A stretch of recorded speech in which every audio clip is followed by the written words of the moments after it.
ദക്ഷയും നിലയും കൂടെ അവരുടെ ഔട്ട്ഫിറ്റിനെ കുറിച്ചും പിന്നെന്താണ് ഹെയർ ആൻഡ് മേക്കപ്പിനെ കുറിച്ചൊക്കെ കാര്യമായി ഇൻട്രോ ഒക്കെ ചെയ്യുന്നുണ്ട്. ദക്ഷ കുറേ ക്ലിപ്പെല്ലാം വാരി അടുക്കി കുത്തി വെച്ചൊക്കെ നിൽക്കുകയാണ്.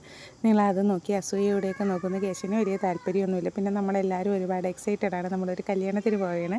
നമ്മൾ ചെയ്ത ഔട്ട്ഫിറ്റാണ് കേട്ടോ.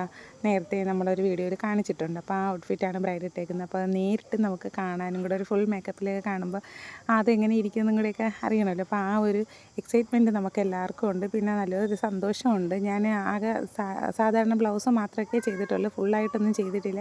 അപ്പോൾ ഇതാദ്യമായിട്ടാണ് ഞാൻ ഇവിടെ ഫുള്ളായിട്ടൊരു ബ്രൈഡിന് ചെയ്യുന്നത്. അപ്പോൾ അതൊക്കെ കണ്ട് ഫോട്ടോയൊക്കെ എടുത്തിട്ട് നമ്മളിതാ ഫുഡ് അടിക്കാൻ പോയി. അതാണല്ലോ മുഖ്യം. നല്ല അടിപൊളി ഫുഡൊക്കെ ആയിരുന്നു. ഫ്രൈഡ് റൈസും അപ്പവും സ്റ്റൂവും എല്ലാം ഒക്കെ ഉണ്ടായിരുന്നു. എല്ലാമൊക്കെ കഴിച്ച് അവരുടെ മെയിൻ ഐറ്റം ഇതാണ്. എങ്ങനെയെങ്കിലും ആ ഫുഡൊക്കെ ഒന്ന് കഴിച്ചു എന്ന് വരുത്തിയിട്ട് അവർ നേരെ ഓടുന്നത് ഈ ഐസ്ക്രീം വാങ്ങിക്കാൻ വേണ്ടിയിട്ടാണ്. പിന്നെ ഈ മുട്ടായി അങ്ങനെ പിന്നെ നമ്മളൊരു ചായയൊക്കെ കുടിച്ച് അവിടുന്ന് വിട പറഞ്ഞു.